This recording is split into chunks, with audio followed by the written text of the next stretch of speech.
What is up, Dayvon? How are you? We're live here. Welcome to the transparency. What's going on? What's up? Are you doing good? I mean, as good as you can be? Yeah, under the circumstances, absolutely. Okay. Staying positive? Yep, got to. All right, well, I have a bombshell episode for you. So I want to give a shout out first to everybody that is joining us in chat and live. This is a live broadcast. These are never seen before documents. I have in total like 20 some pages I'm going to show today, maybe 25 if I get to that last part. Again, this is all stuff never been seen before from Dayvon's. This would be from his discovery that was not used properly, if used at all. So Dayvon's on the line. Hi, say hello to everybody. What's going on, y'all? All right, so this is episode 4. And so the first thing I want to tell you, I don't think you know this, but I'm going to break the news to you.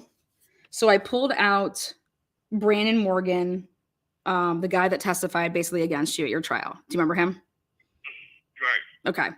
So when he had to go down to the station, okay, Brandon Morgan had to go down to the station and he had to fill out what you call, Aliquippa calls it an Aliquippa Police Department voluntary statement.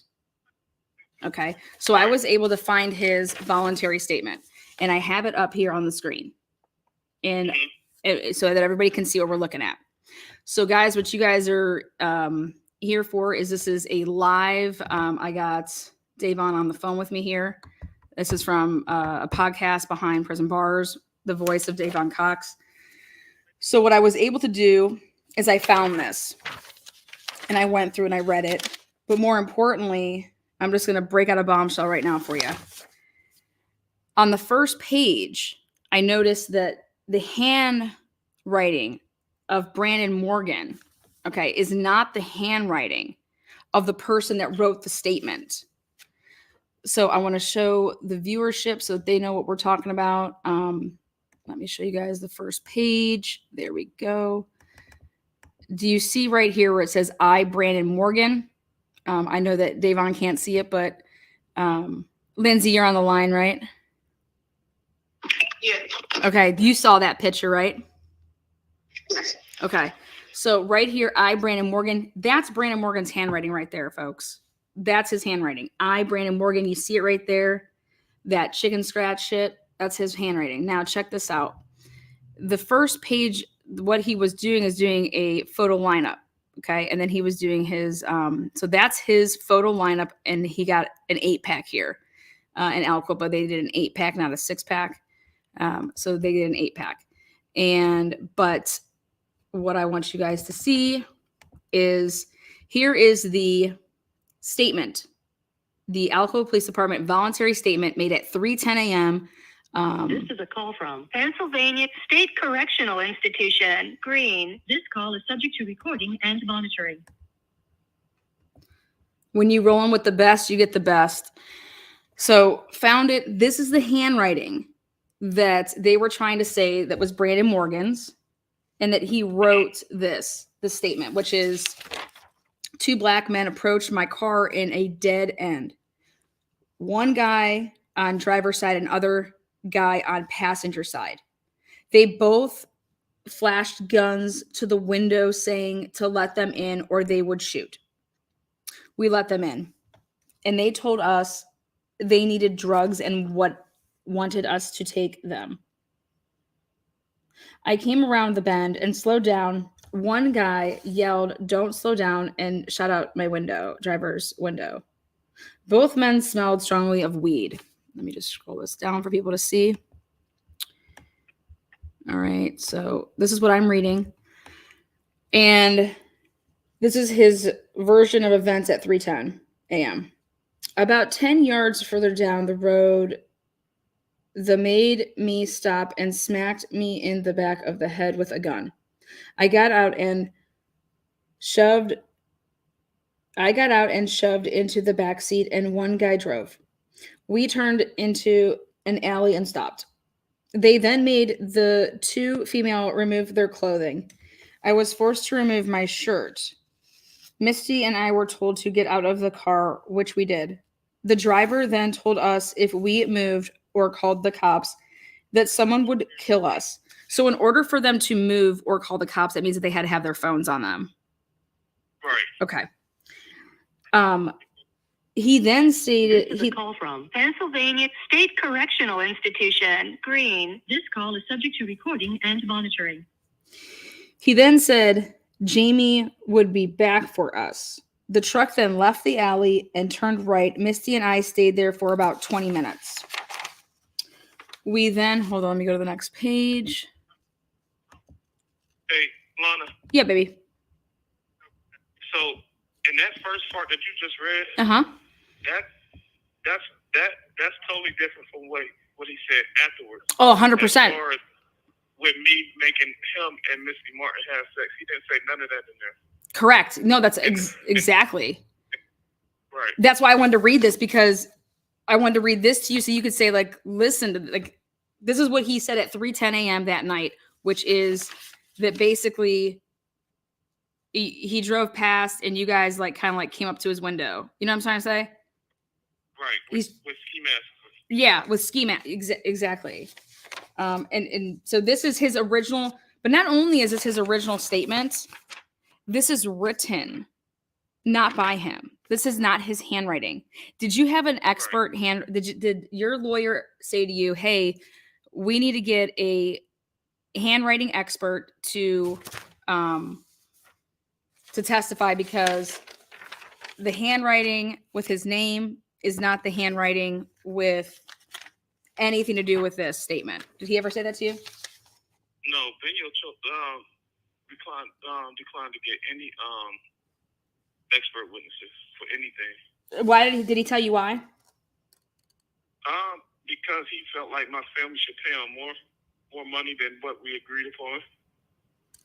Like basically, if you want these experts, it's going to cost you another $5,000, or it's going to cost you this. Like, right? Yeah. Okay. For him to go and pursue getting the expert witnesses.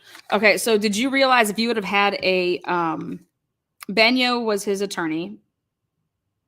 Did you know that if you would have had a public defender, like they have to go and do those things? Right. Like that's what exactly. So like when people say like, oh, don't roll with a public defender, go and get this private attorney. Honestly, guys, it depends if you know what you're talking about. If you know what you're talking about, roll with a public defender because they got to go get this stuff for you. They have to go do these things for you. Right. You know what I'm saying, right? If you think about it, if you would have had a public defender, you would have had this type of stuff. Everything that I needed in order to sufficiently fight the case, I would have. Yeah, absolutely. So check this out. So as I'm reading this, hold on one second. That's my they're here to fix my stuff. Let me let my peeps in. Hold on one second.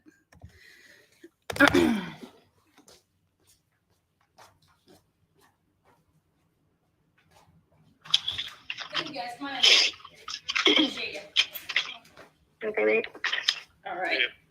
Okay, so sorry about that. All right. I just wanted to. All right, back at it.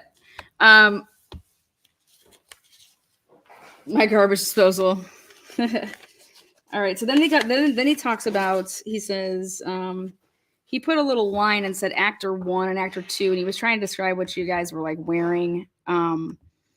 What this is. So he's also using this Ryan's Auto Glass paper, which is just really interesting. It's like a notepad. It's really weird. You remember that? Yeah. Yeah, it's like here's your first page, and now we're gonna use. Well, actually, hold on. That would be the second. So I got out of order here really quick. Let me go back. Okay, yeah, this is it.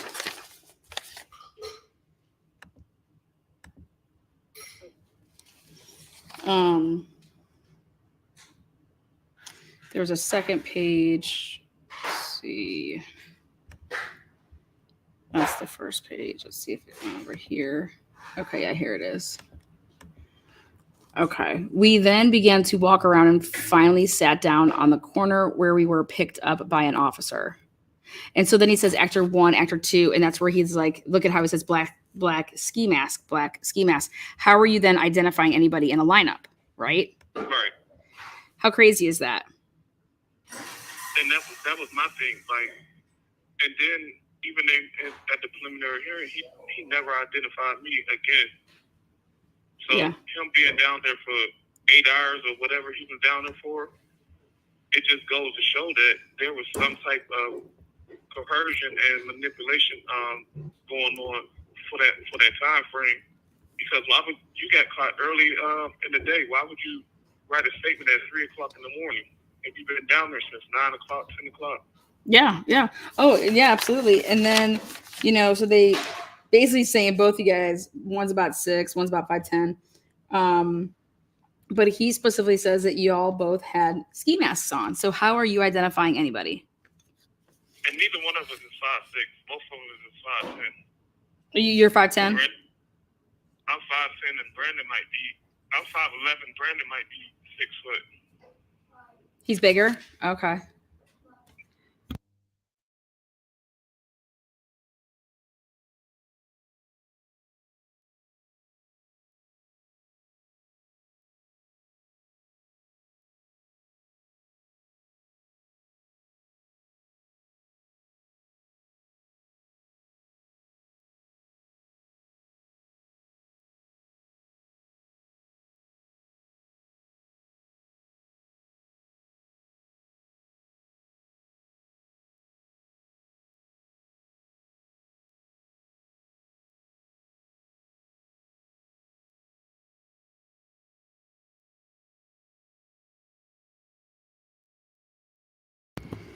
Okay, so sorry about that. Before this, we went up to 65 to Sheets in Rochester. We then drove back down to 65 by AutoZone. From there, we got off in Bridgewater. From here, we went to Fallstone. Then from Fallston back to Ambridge. Again, let me just scroll this down. All right, so that's what he's saying there. And then he's saying right here. This is the next page, which is 2 black men approached my car. They held us gunpoint and made us let them in the car. You guys expect anybody else? Hold on, please.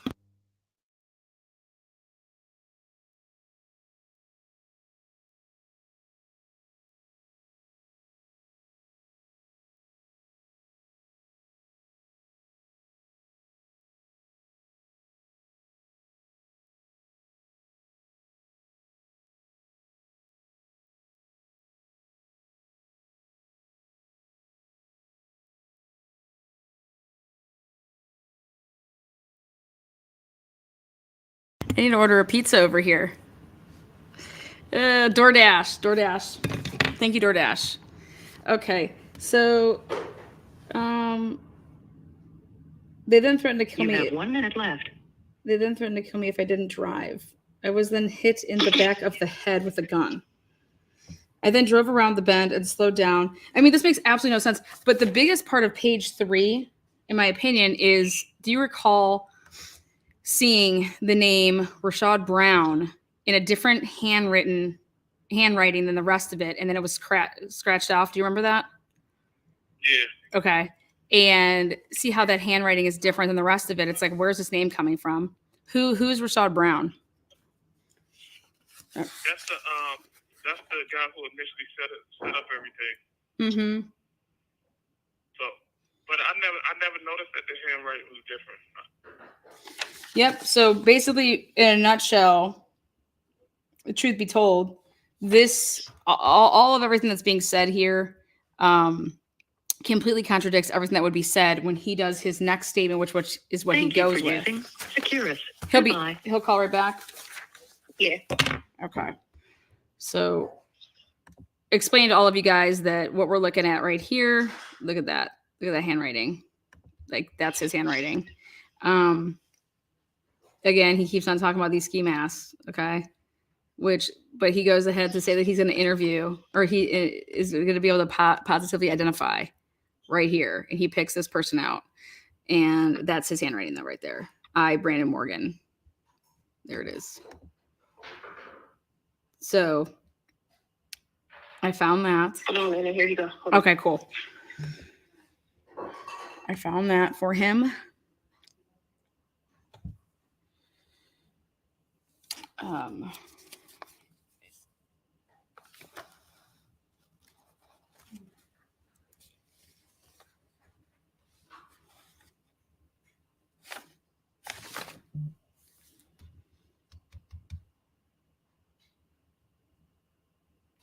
You there?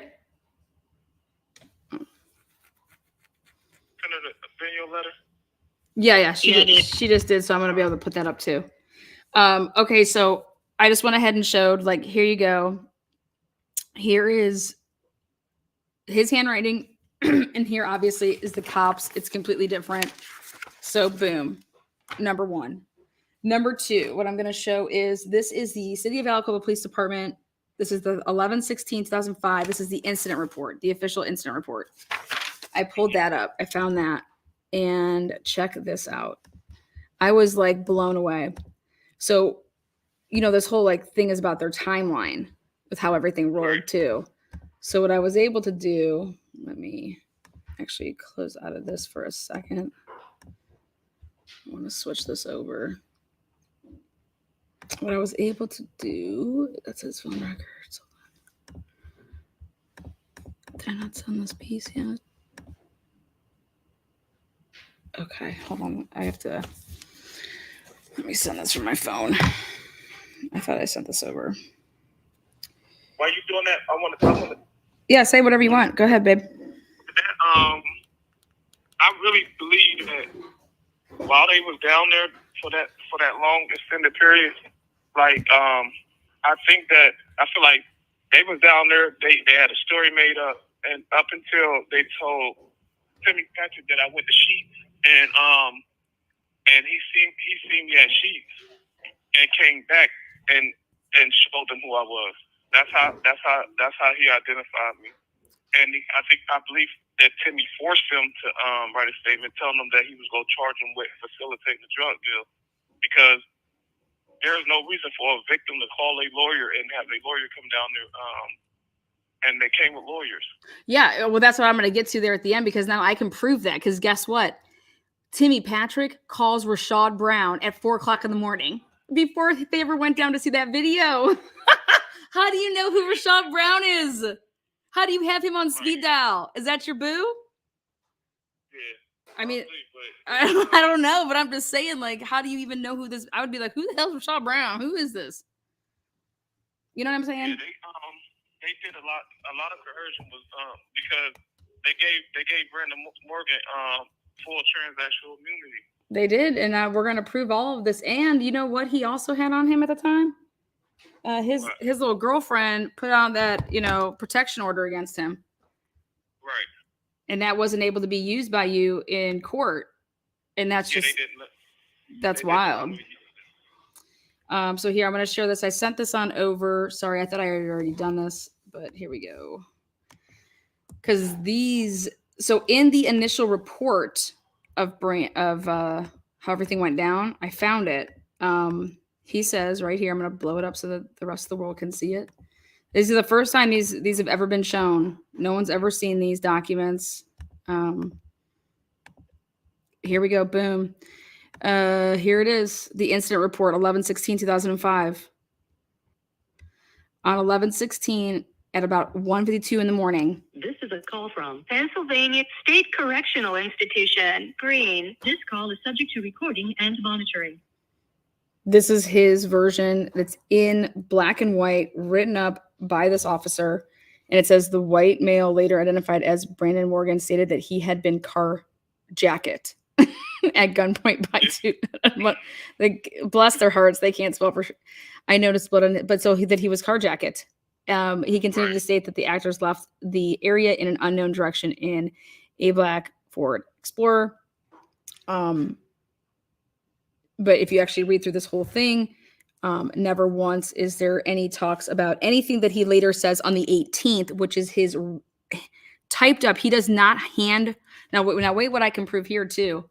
So I wondered why. Why did this man type something up on a computer in 2005? Like, if he has something to say, why didn't he write it out?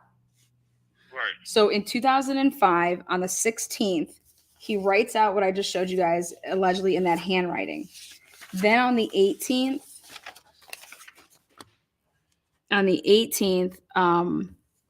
he does this. So let me again look at the date there. So this is everything like 11/16. You know, it's all there. Now check this out. Stop sharing screen, share this. So then I wondered why he typed this up. And this got typed up to hide the fact that he did not write the first one because it wasn't his handwriting. So he had to type this up. Right. Do you get what I'm saying now? That's why he typed up. And guess what? Benyo asks him this question on the stand, but he then doesn't let him get trapped up. So like when he would have given his answer on the stand, then all Benyo needed to do is say, here you go. Do you recall this handwritten statement? Okay. Because Benyo knew. He just didn't, he half-assed This is a it. call from Pennsylvania State Correctional Institution. Green. This call is subject to recording and monitoring. So then here's what he does on the, so you guys saw that. Now here we get to, this is then what his lawyer tells him to do, allegedly. You know what I mean? He says right here, he then submits voluntary statement of Brandon Morgan, November 18th, 2005. I'm giving this statement to Officer Blank. And he said, and he completely changes up this new story that will then go, and he types it up. Okay. He types up this story that is like 6 pages long. Okay. And, but there you can see like Rashad's cousin, like it's just, but why did he type it up? What kid in 2005 is typing something up when you would just you would write out your statement, oh, type it all up. Well, he had no choice but to type it up because his handwriting is not that of what was first seen. Does that make sense? Right. And it went from 2 pages to 6. Yeah. A lot of stuff was added to it. Yeah. So a lot of stuff was added to it. And then the stuff that was added to it, I went ahead and pulled these people that he said, the people that he named. I was able to find these people in the discovery. And I want to do this highlighting part first, though. There's no statement by Rashad Brown either. No, Rashad Brown was never questioned. Rashad Brown never took the stand. And Rashad Brown said that he would talk to me and then all of a sudden ran away. Yes, that would have changed the district attorney's argument because they was trying to make it out to be that I was the ringleader, that I started all this. But Rashad Brown testimony. At Finish Line, that y'all went to Finish Line. So let's hear. I kind of gave you the version of what he's saying, you know, when this initially happens. The reason he gives that whacked out version of ski mask and stuff like that is because he doesn't want to get in trouble. He has to explain why his vehicle is no longer with him and he's sitting on the footsteps of, you know, on the curb. Right. Oh, somebody took my car. Okay. Right. So he has to try to explain that. And he explains that by saying that he got mugged by 2 black guys in ski masks. That's Brandon Morgan's initial statement. And it's all written out by numerous police officers. Sergeant Sealock arrived shortly after, and I briefed him on the incident. So Sealock, this had to do with Sealock, you know? But then I wanted to go look at these times. So I was looking at what Brandon Morgan was talking about, if he was mentioning any times. And he said that it all started about a month ago, about a month and a half to 2 months ago, when I was introduced to Mark Quay at Finish Line. Now, you lived in Atlanta. I lived in Atlanta at that time. Yeah. So if he's introduced to Marquay at Finish Line in the Beaver Valley Mall, which is Pennsylvania, which is right there in Monaca. Right. Okay. And this is how Rashad Brown's testimony would have contradicted that. Correct. Because that's who was actually like, he was introduced to me by one of my employees named Rashad Brown as his cousin. And guess who I think that is? I think that's Demarius Walker. Right. Would you agree? No, it wasn't. That's who all this went down with. And who's Demarius Walker's cousin? Nobody. Timmy Patrick? I don't know. Yeah. But I don't think him and Rashad Brown is cousins. Him and Timmy Patrick are first cousins. Yeah. No, I'm saying who is DeMarcus Walker cousins with? Yeah, Timmy Patrick. Exactly. So Rashad Brown is introducing DeMarcus Walker as his cousin, right? But they're really not cousins, right? Right.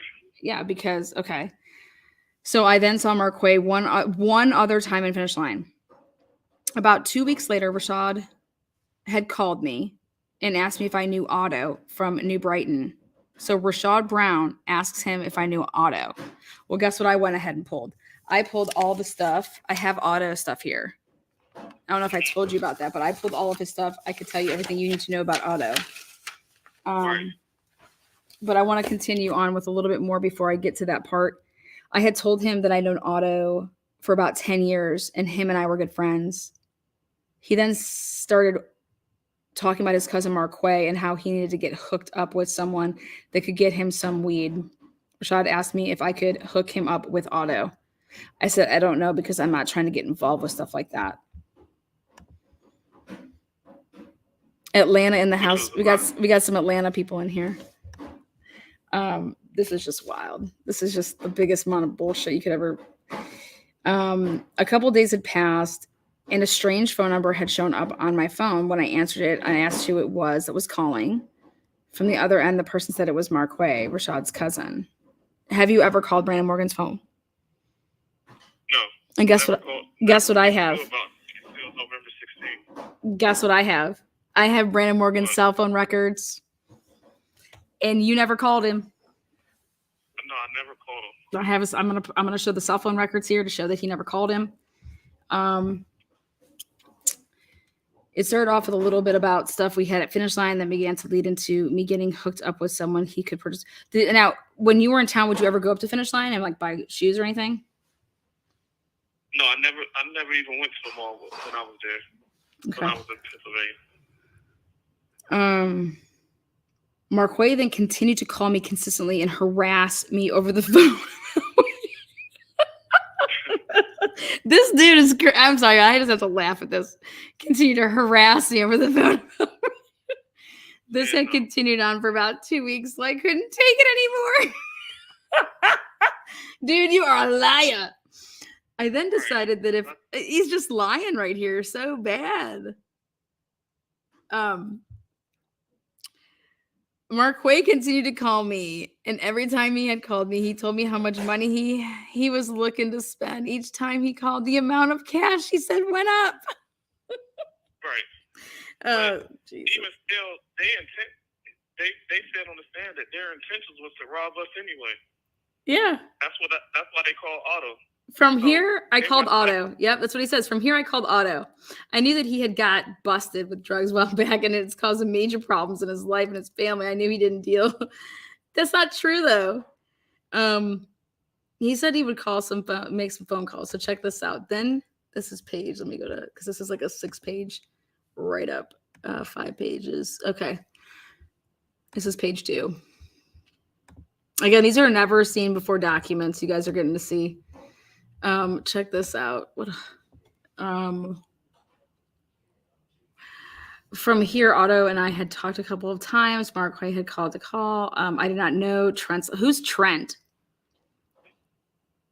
I never heard that name before. Yeah, I do not know Trent's last name. Marquay called me one last time and said he had $7,500 to spend, and he wanted as much weed as he could possibly get. Hey, I got 75. What do you got? I then called Otto, and he had told me he would call someone that he used to know. I was supposed to take them to this guy on a Sunday night, but Marquay called and said he couldn't leave the house because his girl left him to watch his 2 older daughters. So I told. Yeah, at that time, I only had one daughter. Yeah, what's up now? What's up now? How many kids do those other people have? A couple, I guess. But at that time, I only had one daughter. Yeah, that's what I thought. Boom. So I told him that was fine, and he said he would call me back when he was able to do something. This led us into Tuesday, November 15th. It was around 5 o'clock when Marquay had called me. Remember what I said I have? I have the phone records. Right. Like, do you understand that I'm going to show you guys the phone records. In fact, I'll show them right now. But I want to get to the part where he talks about how he's never in Aliquippa. He thinks it's such a bad place. Securus. Goodbye. The caller has hung up. Lindsay, Thank you for using. He's just going to call right back. Goodbye. This is nuts. This is just nuts. All right, let me show these phone records really quick. I'll bounce back and forth. Good morning, everybody from California, all the way from LAX. I'm just showing corruption at its finest here. Timmy Patrick did this. Timmy Patrick is a Beaver County detective. Allegedly, I'm alleging that Timmy Patrick did this. Hold on, Rana. Okay. And I'm alleging with some pretty big proof. I want to see Timmy Patrick's phone records.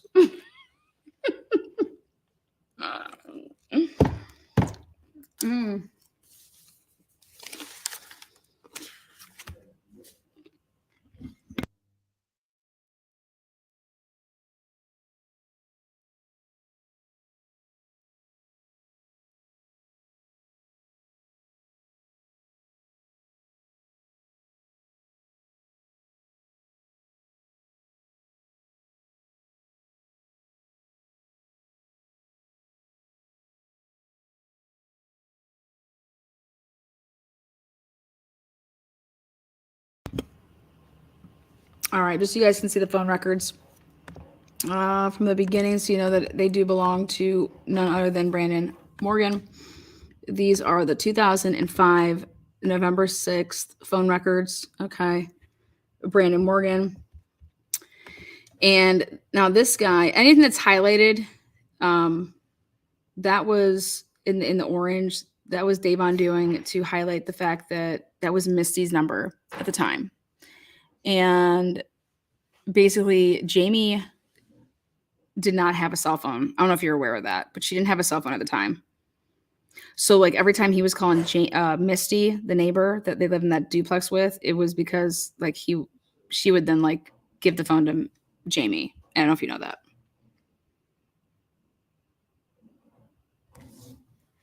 Is he there? Hello? Yeah. Okay. Did you know that? No, I the only person I see with a phone was Misty and Brandon. Yeah, guess why? I figured it out. Right. She didn't have a phone.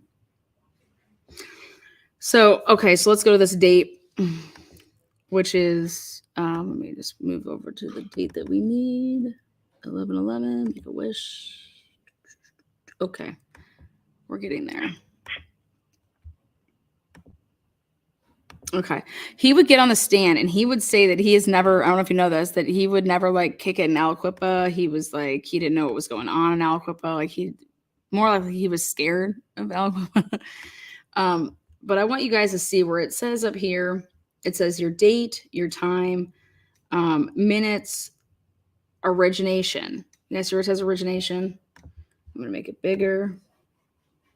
Where it says origination, that's going to be the city wherever you're at when you make the call. Okay. Well, Brandon Morgan here, look at this, Aliquippa. I mean, he is in Aliquippa making these phone calls. He is Right. calling, or if somebody calls him, wherever the phone's at, it's picking up on a tower, Aliquippa. So what I noticed is he is legit in Aliquippa on 11/15.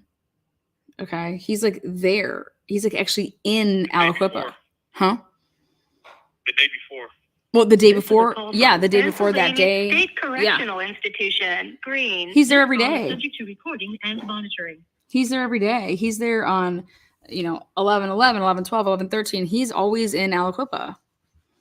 Now, granted, he lives in Ambridge and it's right across the, but he makes it seem like he never is there. But if you look at where everything's originating, you see Aliquippa.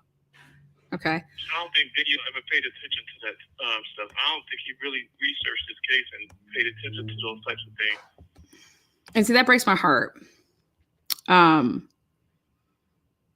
It's because it's all right here. I mean, this guy flat out lies. And I paid attention to his patterns. He works like during the day as the manager at Finish Line. He hooks up his stuff that he's going to be doing with like people in the evenings. And then you can see his phone starts going crazy right when he gets off of work. Right. Okay. But right when he gets off of look at his phone starts going look at this for everybody that's able to see it, 6 something in the AM. He calls, but then he doesn't make a phone call until 1:20. That's when he's taking his lunch break when he is at Finish Line. Then look at this. He's in Aliquippa at 3:15. 2:49. He was in where's South Heights at? South Heights is out by Ambridge, a little past Ambridge. Okay. Yeah, if you go past the bridge, if you keep going straight instead of making a turn for the bridge, that's South Heights for me. Okay. See, on 11:14 here, at 11:14 p.m., or I'm sorry, at 10:18 p.m. on 11:14, he is making a call from Aliquippa, 7 minutes. He's in Aliquippa making this phone call at 10:19. Then at 6:35 a.m., he's in South Heights calling Missy, basically calling who's Jamie. If you're calling her because you're not home yet, because he was driving home. It's he's spending the night somewhere in Aliquippa. I don't know if you know that. This is a call from Pennsylvania State Correctional Institution, Green. This call is subject to recording and monitoring. No, I didn't know that. Yeah, he was spending the night in Aliquippa somewhere. And then on 11:15, then at 1:20, he's in Cranberry. Then at 1:29, okay, he's in, or 1:38, 1:29, I can't really read that. It says he's in Rochester.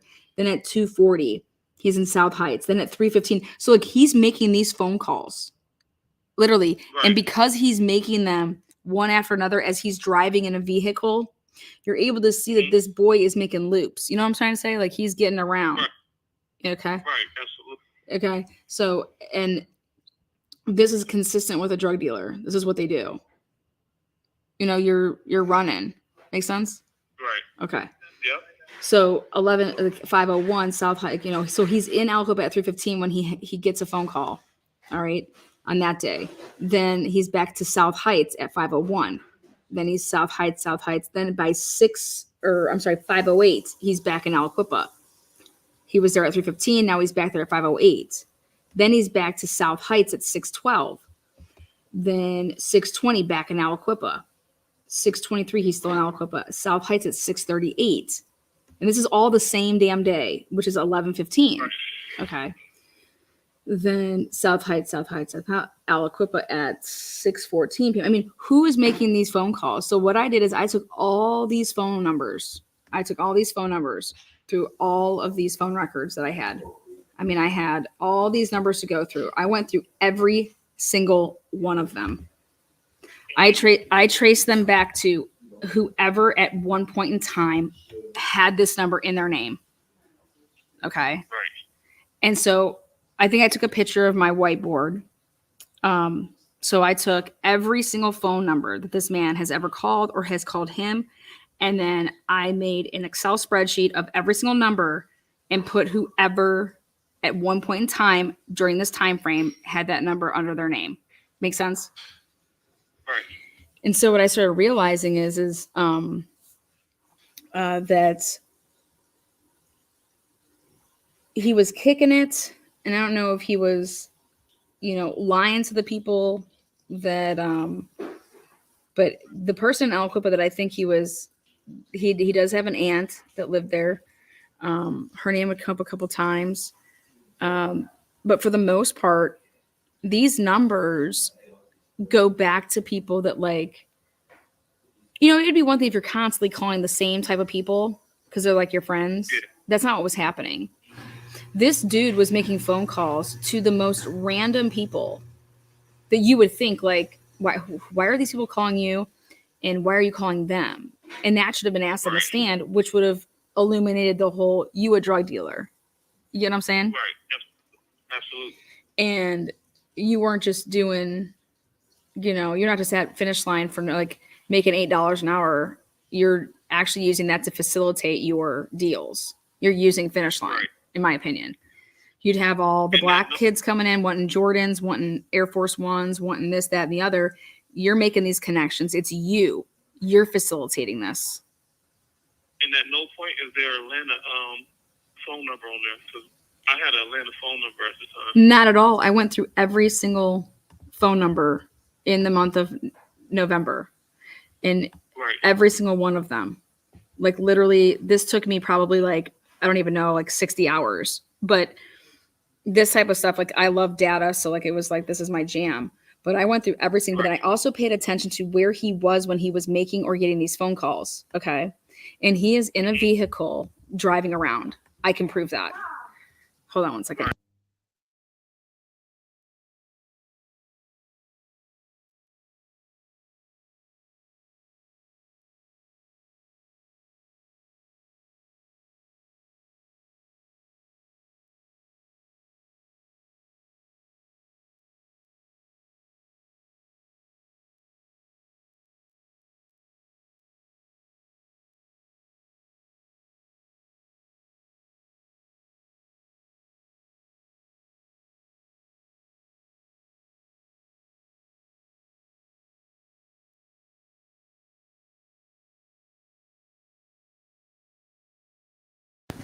All right, guys. So yeah, I went through. So everybody right now is what they're seeing on the screen right now. Just so you know, Dayvon, they're seeing all these phone records, and not a single one of them is an Atlanta phone number. Nothing is an Atlanta phone number. How do you not mention this in court? Yeah, I'm telling you, Benyo just refused to do what he was supposed to do. He refused to do right by me.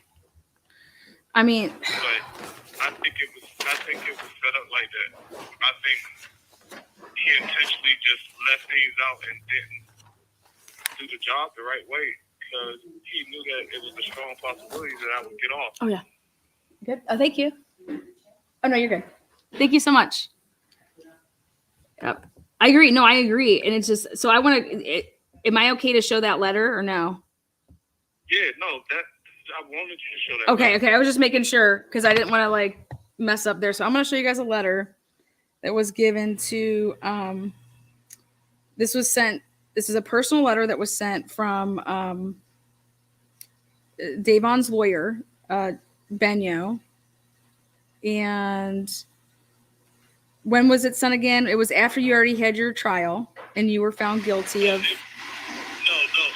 this was before trial. Oh, this was before trial? Yeah, this was before trial. Okay, so this is before trial. This is before you actually like have your hearing? Yeah, this was before I even this was after the preliminary hearing, but before trial, before I picked my jury. Okay. So here I'm going to share this then. I'm going to put it up like this.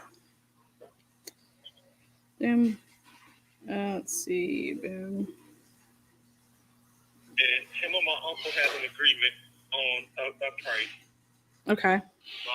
My uncle paid him what he said that he wanted. Okay. And I guess once he realized that the trial was going to be longer than what he expected, then he started asking for more money. And my folks was like, "We already agreed. Like this is what we agreed upon. We gave you that, and now you want more money." Like. Yeah. No, I mean, so it's like here, like this is what we agreed upon, and we gave it to you, and now you're like, okay, I want more money. And so this is the letter that he wrote you. I'm going to share this. This has never been seen before. This is the letter that your lawyer wrote you before you started trial.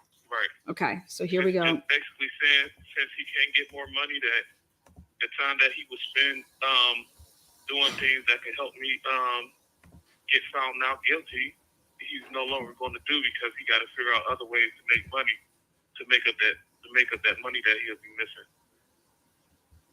Wow. And everything that he said that he could do that would give me a better chance at winning my trial, he never did. All right, so here it is. You're right, September 5th, 2006. Dear Mr. Cox, my letters dated August 14, 2006 and August 24, 2006 outlined a number of matters that should be addressed to prepare for your upcoming trial, which will commence with a jury selection on September 14, 2006. As you have refused the district attorney's plea bargain offer, and the court has directed that approximately 100 jurors report for jury selection, it is my understanding that the only plea the court will accept is an open plea where you will plead guilty to the charges listed on the criminal information. You have Thank 1 you. minute left. You would be admitting guilt to the 38 criminal charges against you, and the sentence would be at a Judge McBride's sole discretion. As a result of a number of witnesses that are expected to be called by the district attorney, I have been forced to clear my schedule from September 14th to September. I've been forced. That's what we paid you to do. Right. Through the above. Forced. I have been forced to clear my schedule. Through the above referenced letters, I have requested payment for attorney fees. No payment of attorney fees have been received towards trial in this case. The only mention of attorney fees was prior to the pre-trial conference, at which point I was receiving the case with your family prior to going into Judge McBride's chambers. When I returned to the hallway, your family had left, and I was unable to continue discussion as to the status of your case and payment of attorney fees. Thank you for using Securus. Goodbye. I'll call right back. Okay. I had intended to challenge the racial makeup of the jury pool. This was not done as I did not receive payment for attorney fees. I had intended to challenge the racial makeup of the jury pool, but because you didn't pay me, I didn't do it. That is misconduct. He should be disbarred. This is disbarment. He should be disbarred for this. He should have withdrawn as his attorney. Hold on, Lena. This is disgusting. Just so you guys know, I haven't gotten paid $1, and I would fight for Dayvon. This is just wrong. This is sick. Dayvon did not do what they said he did. And it's all over the place. And this is what the hell we get. No, there's no, this is how people work with usually the Black community. Just pay us cash and then we won't make up contracts and stuff like that. They did the same thing with Sheldon. Let me see Santa Cola produce some records on what Sheldon. Hello? Yeah. Hey, how are you? Yeah. Oh my God. This is disgusting. This is disgusting. Everyone's saying, how can we help? Well, we're about to, you guys, they're up. The district attorney is up for re-election. I think this would be a great stance for the district attorney to stand behind, knowing that Jen Popovich had this case and was the prosecutor in this case. DA Lozier has a chance to, in my opinion, hey, somebody that has talked ill will about you and basically left the district attorney's office because of DA Lozier. Well, here's an opportunity to see that Jen Popovich couldn't see through the forest because this young man was completely set up. And the discovery that the defense had, that is what the prosecution had. And so when you see all of these statements and a complete 180 by Brandon Morgan and just everything to do, it's just nuts. So somebody needs to step up and do the right thing because this man has been in prison for 20 years. How many years? 18. 20, as far as I'm concerned. Right. This is crazy. That's how I feel. So I'm going to keep reading on here. I had intended to challenge the racial makeup of the jury pool. This was not done as I did not receive payment for attorney fees. It would have been advisable to meet with potential witnesses on your behalf, but no such witnesses have been provided by your family. Why is it your family? You're the client. It doesn't matter who pays. You're the client. Do you understand that? Right. Okay. I had hoped to investigate this case with at least one member of your family so as to provide testimony as to the general layout of the scene of the alleged rape. What? You don't need... Why can't he do that with you? and that was the thing. Like, he was using that as a scapegoat to Did you sign a ration third out party why he was doing what he agreement? was doing. Did you sign a third? Huh? Did you ever sign a third party pay agreement? Or how was your? Did you guys have a contract? How'd that work?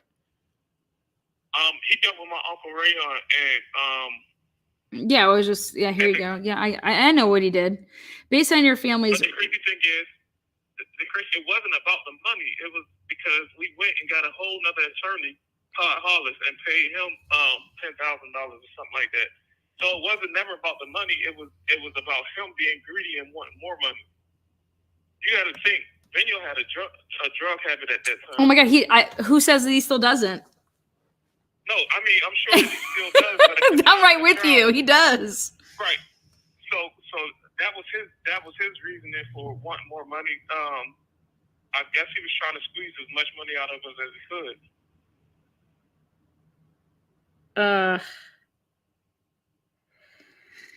This is a call from Pennsylvania State Correctional Institution, Green. This call is subject to recording and monitoring. Dayvon, you know how upset I get over this stuff. That's why it's like.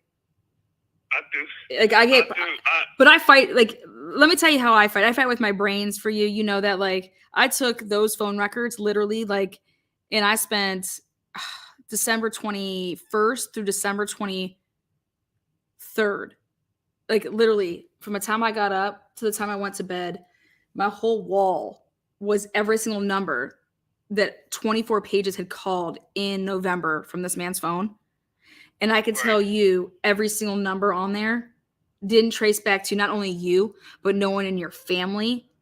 I couldn't trace it back to even Brandon Rivas. Okay. Right. And that's the thing. Rivas ain't had nothing to do with it up until November 16th either. But I spent hours doing that to then take every single number, pump it into a system, to then it spit out who it belonged. Then I had to look at not who it belonged to now, but who it belonged to back then, which is 2005, 2006. You know what I'm saying? Even 2004, I wanted to know who this number belonged to. And there is not a single number on there that belongs to you. You never talked to this man on the phone. Everything that he is saying about communicating with you, I know I can prove. Because with the phone records, it would have proved that. This is a call from Pennsylvania State Correctional Institution, Green. This call is subject to recording and monitoring. It had been your research these types of things, I wouldn't be here right now. No, I know that you wouldn't. Then he goes on to say, based on your family's representations, I've had hoped to have an investigator testify as to the alleged gunshot in matters in New Brighton. I had also hoped to interview some of the potential witnesses identified by the district attorney in your case. You mean depose them? I had hoped to meet with you 2 or 3 times per week to prepare testimony and review your case. You had hope. He just didn't even talk to you. I have no intention of volunteering time to your legal defense. Your family does not appear to be willing to pay attorney fees to give you a chance at beating a significant portion of your case at trial. This being the situation, I see no reason why I should concern myself with whether you will be found guilty at trial. This is your life, and I will defend you to the best of my ability, but I have no intentions of performing any other service beyond appearing in court with you unless attorney fees are paid in full. Do you understand that this is insanity right here? Like, he needed to withdraw, and you needed to be with a public defender. And I tried to get him to withdraw, and Judge McBride refused to let him withdraw. What? Yep.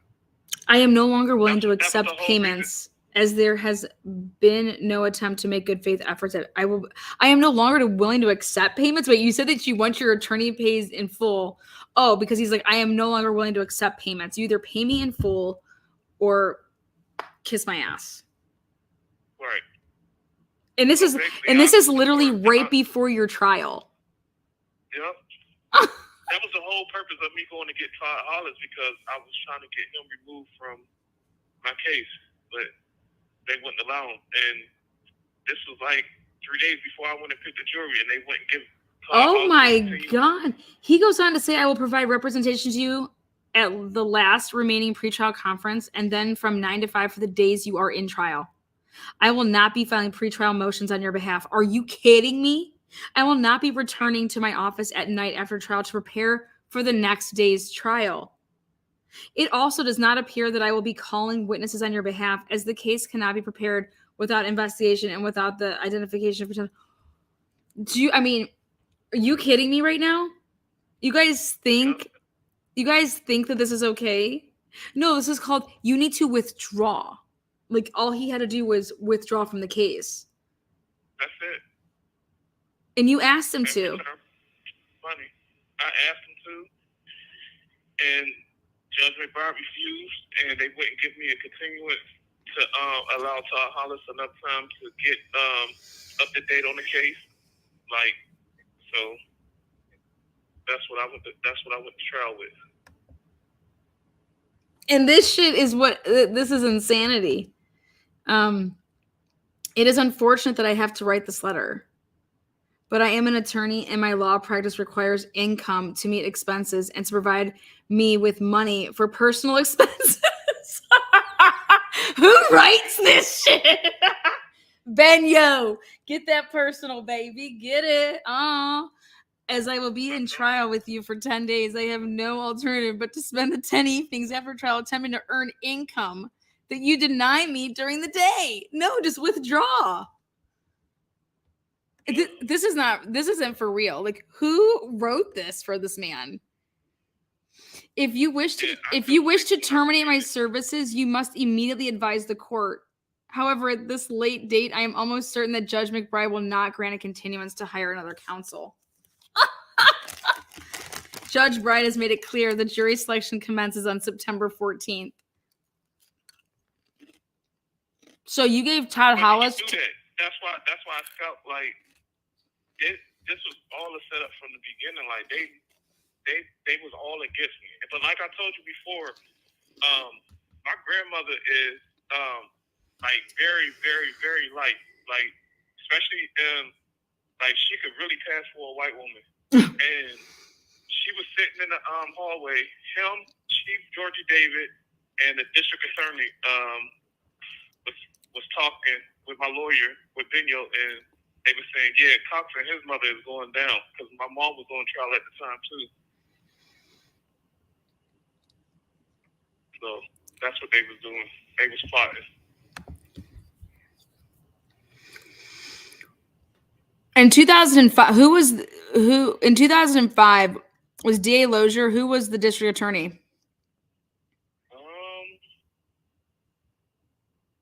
I'm not for sure. We'll look into it. I don't know who but I know I had Jennifer Popovich and I had Jen Popovich is a good woman. Like I don't know, you know what sucks being in that type of a situation is when you got all these guys, telling you. Think about it. She left and she had no problem stating, why she left. Right. And it was because she basically accused D.A. Lozier of XYZ. That's who I wanted. I wanted her to run. Jen Popovich needs to run for the district attorney position in Beaver County. Yeah, I had another. I don't know. I forget the male district attorney's name that was there. Yeah, so that's what I was dealing with in the midst of fighting for my life. I was fighting against my lawyer to represent me properly. Did you ever turn this in for ineffective counsel? Yeah, and the courts denied me. Still. The courts denied you for ineffective counsel with this letter? I attached it. I mean, if this isn't streaming ineffective, I don't know what is. He's telling me he's going to be ineffective. He's telling him, he's like, I'm not doing this for you. I can't do this for you. I can't do that for you. I haven't, but the issue with me is when he is writing this. He is literally writing this a month and a half, like 45 days before you. When did you have trial? The 14th. Of November, right? Of September. Of September. He is writing this 30 days literally 30 days before. He's not writing you this in like May. He's writing you this 30 days before you're supposed to have your life is on the line. Yep. 30 days. Well, no shit, he's not gonna do. But when you didn't get your money and payments weren't being made in like May and June, July, where's the letters? You know what I'm saying? Right. Where's this then? He should have been meeting with you. Like, when do you think you're going to prepare for this case? I mean, is everybody that's a lawyer a procrastinator? Okay, because I really wanted to know that. Every lawyer that I've ever... This is why I don't have lawyers. This is why I don't roll with lawyers. Because you just get fucked in the end anyways. I've met with Benio twice. The whole time before trial. Yep. I'll roll with a puppet defender because I know my shit. And I would encourage everybody to roll with a puppet defender and then demand X, Y, and Z. But this is horrible.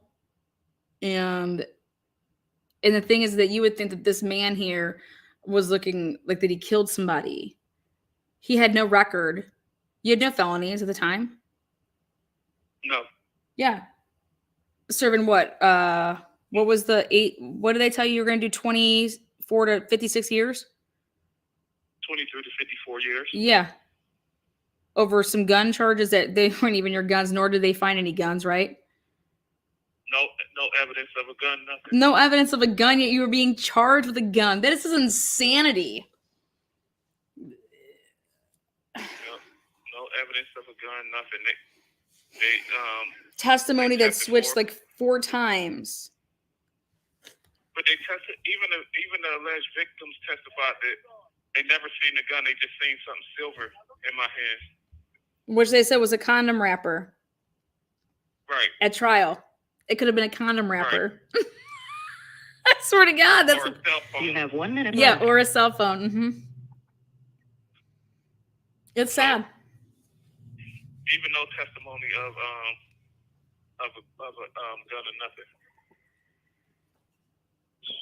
You know how hot I mean, this is disgusting. How could he literally, and just so you guys know who Benio is, Benio's wife, or maybe they were ex-wives at the time, that would maybe been his ex-wife. His ex-wife was execution style shot. What was it, just a year ago? When she got out, she was like in rehab or something. But she had been shot by this black man who's like 50 or 60 years old. He pleaded guilty. But she was literally murdered and in some field. And this guy pleaded Thank you guilty. For using Securus. Goodbye. But her whole life, she had been battling addiction, just like he has addiction. But more importantly, she was battling his physical abuse that has been talked about. If you guys look him up, Gerald Benio, it's right there. Look his name up.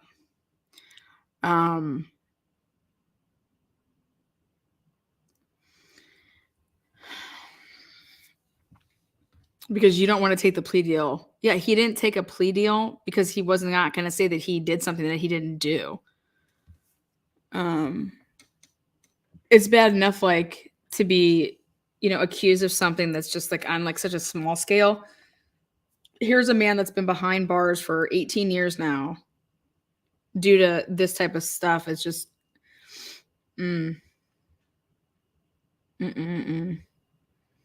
Dayvon's fighting. Like, you guys, I went through 4,000 pages, okay? 4,000 pages looking for, okay, how do I want to organize this? So I organize it. Yeah, is he there? Hey, man. Yeah. This will be the last call before they send us in from yard. Okay, okay.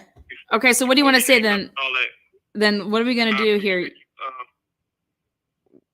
the time for this. And doing Absolutely, you know that. I'm sorry that things have been a little crazy lately, but I want to try to have you on like I said, like weekly, like once a week at the same time. Like maybe this will be our times on like Saturday mornings or something. Okay. But your story needs to be told because it's not just your story. Like there's a lot of other people that this is happening to. And I know that I have literally people that are listening. They're they care. They want to help. So I think our next move is just to figure out what the best route for that is. I know that I can put in a bunch of FOIA requests and get, when I was going through some of the work that I had been doing, there's some things that I want. I want the 911 call that was made. It's never been summoned. It was when y'all were at the property to allegedly go pick this up or whatever. They called the police. Mhm. And none of these people were ever asked to take the stand. And these people and their accounts of things are just completely like, they contradict everything that, Brandon Morgan said in trial and the other girl said in trial. And so I found Right. these and I'm like, well, why wasn't any of these people contacted? Like, for example, this one woman said that she chased y'all with a golf club. Did you know that? No, I see that in the Discovery event, But that never got brought up. A lot of people that wasn't called. Yeah, exactly. That never got brought up. She's talking about how there was 2 black men and a white man. So it wasn't just like, again, his story just keeps getting like, just anything that we can just continue to prove that saw 2 black males and a white male run to a dark blue Ford Explorer parked at the end of the parking lot. That goes against everything that they said, that it was just you and a white male. Right. Now, this is the 911 call that I want here. It was made by, I want Officer Brian Spear, Patrolman Officer Brian Spear, he did a supplemental report at 5:24 in the morning. And he said around 2 o'clock in the morning, I went to the emergency services center to pick up criminal histories. And while picking up the paperwork, 911 dispatchers received a call for Alico police reporting a burglary in their town in which a description of a blue Ford Explorer was given. Now, minutes matter. The one in Aliquippa said it came out at 1:52 a.m. This says it came out at 2 o'clock in the morning. Okay. So I said public request for the burglary call at 01:52 hours on 11/16/05. I think that those will be, But everybody was long gone by that time. They was at the police station, and we was gone by that time, 1 o'clock in the morning. Yep. So wasn't no robbery in progress at that time. This is a call from Pennsylvania Yep. State Correctional Institution. yeah, so- Green. This call is subject to recording and monitoring. They're saying there was a burglary up in Aliquippa. And I want the 911 call of who called in this alleged burglary. Because if you're going through some burglary, then how are you stopping to see homie Brandon and this girl sitting on the corner? Like, Right. you know what I'm trying to say? Like, you're not stopping off for that. But I was looking at these times, and I just think that if we got these calls, it will tell us a lot more. So I'm going to put in some requests. Also, it said that we want to talk to whoever Ray Harris is. I want to talk to him. I'm telling you, Ray, I think is going to come through because his assessment of the situation was that he saw a white male pushing a black male, and the white male was advising the black male to run. Yeah. Harris said that the white male was in possession of some type of large object in which Harris believed to be used for banging on the door. But he was accusing the white male of that. Right. Okay, you get what I'm saying? Like, this right here, Harris, his testimony was never called. His testimony would have proved your story true. And how do you not find this? Benyo, did you just not look and read? I'm saying, like, I know that I dedicated X amount of hours to it, and he had to at least get some money that if you would have just done the same thing that I did, and, but I have right here his name. I have all of his information. I want to talk to Ray Harris because Ray Harris came to the department and gave the following statement. And Ray Harris's statement is amazing because it says that the male voice said, "Open up, police." They were acting like they were the police. And he said that Harris said that he then looked out of his number 34 apartment This or is whatever. a call from Pennsylvania State Correctional Institution. I Green. saw a This white call is male subject to recording and monitoring. pushing a black male. And the white male was advising the black male to run. Harris said the white male was in possession of some type of larger object in which Harris believed to be used to banging on the door. Harris said by the time he got outside, he just saw the blue Ford Explorer leaving the scene. This right here proves everything. And he was never called to the stand. So I went through all this. I've never even seen that statement before. You like that? You like how I dig that out? Yeah, I don't even remember seeing that statement. Yeah, we need to talk to Ray. Our boy Ray. Ray Harris needs to come on here. I'm going to try to get in touch with him. He's got a girl. My girl got a girlfriend. He's got a girl. Her name is, Right. They were all together. I have all their information. So I'm going to just start making these phone calls and ask them if they will come forward to clear somebody that has been in prison for almost 20 years for something that they didn't do. And I think when you say stuff like that, people are willing to be like, wait, what? Why didn't they ask me?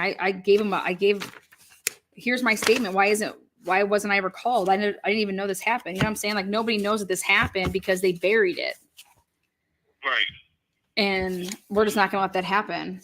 And I keep telling you, like, just be patient with me. Like, I'm doing a million things, but know that I do a lot behind the scenes. Like, I'm telling you stuff that you've never heard of. You know what I mean? I see. You really on it. I am. I do. You got information that I don't even know or even have. Yeah. I'm on it. Because what I do is I build a timeline, and I'm just going to show how their timeline, like, this is wrong. And you just got to get into the right hands. So we're going to, I got some loyal supporters now. People know that my work's legit. I do the work. I put it together, and I build everything that I do off of. It's not theories. I mean, this is actual, like, these are the incident report, incident investigative report number 20051116M38703, like date, time, everything. Right. So it's well, this is right now, like I told you, I got the petition in for the commutation. Yes, so let's do something about that. Let's get some letters out there. So if your viewers want to help, that would be a great start for the clemency letters. Support letter. Yeah, support letters. So that I can add them to my petition, so that these people can see that I got people that support me, that want to see me home. Okay. And, I could have it. Lindsay give you the information, and then you can post it later for them to be able to send the letters to. Okay, perfect. That sounds good. We'll me and you will talk. Can you call later? Or what do you got going on Monday? Monday during the day? Nothing. Okay. I act like you got this like black book you got to look at. No. We come out the yard at 5:30 on Monday. 5:30. Okay. All right. Well, call me on Monday. Okay. All right, I will. Thank you, Lana. I appreciate it. I appreciate you too. Okay, Dayvon, you keep your head up, and I'll talk to Lindsay. I'll text her. Okay. Okay. All right. Thank you. All right. You're welcome. I'll talk to you soon. All right. Okay. Bye. All right, guys. Well, that's going to be a wrap on episode 4 from Behind Prison Bars. That's Dayvon Cox. This is his story. I'm just the messenger. So again, thank you guys for being here. I'm telling you, this young man, he's fighting. And when somebody's fighting the way he's fighting, and I explained to him that, like, you know, I'm actually doing the opposite. This letter is sick to me because it's like, if I'm going to go, hey, I'm forced to work later and do other things to generate money. But all that means is I'm working overtime. That means I'm still giving you my time from 9 to 5, but I got to do this to generate the money. Okay. I'm going to go pick up with these other cases, but that just means I'm going to work on your case then again from 8 until, midnight. That's where I'm different. If I would look at someone's thing and I knew that they didn't do this and that this is a bunch of fuckerage, if you're a better lawyer, then you don't have to work. You can work smarter, not harder, you motherfucker. And that's what he didn't do for him. So I'm pissed. Okay. Because he would have seen this. He would have been able to point out this. What deal do you want to give my client now? Because I got your boy, Brandon Morgan. He perjured himself. All of them did. And it's like, If you're so big and you're so bad, you should be able to like work 2 hours and know this, that, and the other. So I'm the opposite though. I've always done these cases, and the Idaho 4 case was the first case that I did in real time. And yes, there's a lot of attention around it. But I also got a lot of you guys because of that case.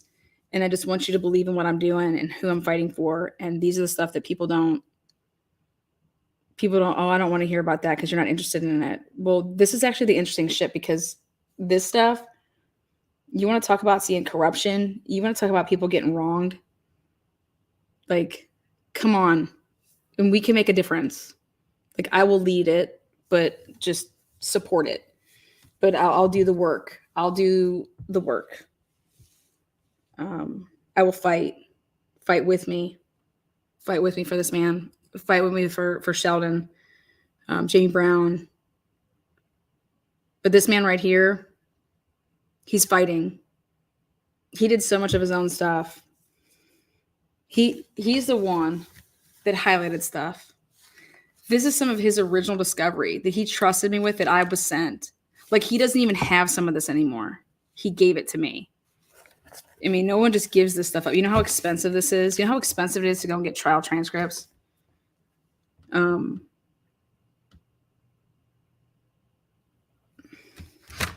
proud of him, because I would do the same thing. I'm so proud of him.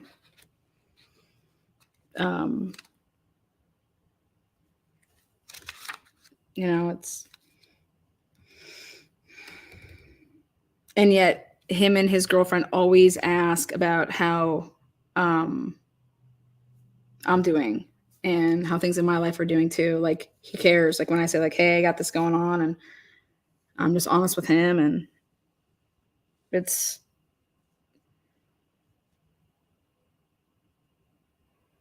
I believe in him. I believe that if he was to be gracing this world out here as a citizen like we are and not incarcerated, that he would do good for his kids, his girlfriend, soon to be wife, and he would find something that would make him a positive influencer in this community. So think about supporting it. We are all here with you on a Saturday. We care. I know you guys do. So maybe my Saturday mornings will be for specifically this. I care about this. I don't want to call it a story, because it's not a story. Like, this is real life, you know? So continue to keep showing up, and I'll continue to keep working. You guys rock. Thank you so much. And until next time, now I get to go play. Been working on my son with his tracing letters, and so we get to go. We're gonna go take on the world. We have art class. My son's a lefty. He likes to draw, so got him these cool art classes for Christmas, my mom and me. So thank you guys so much. I'll see you guys soon. Okay.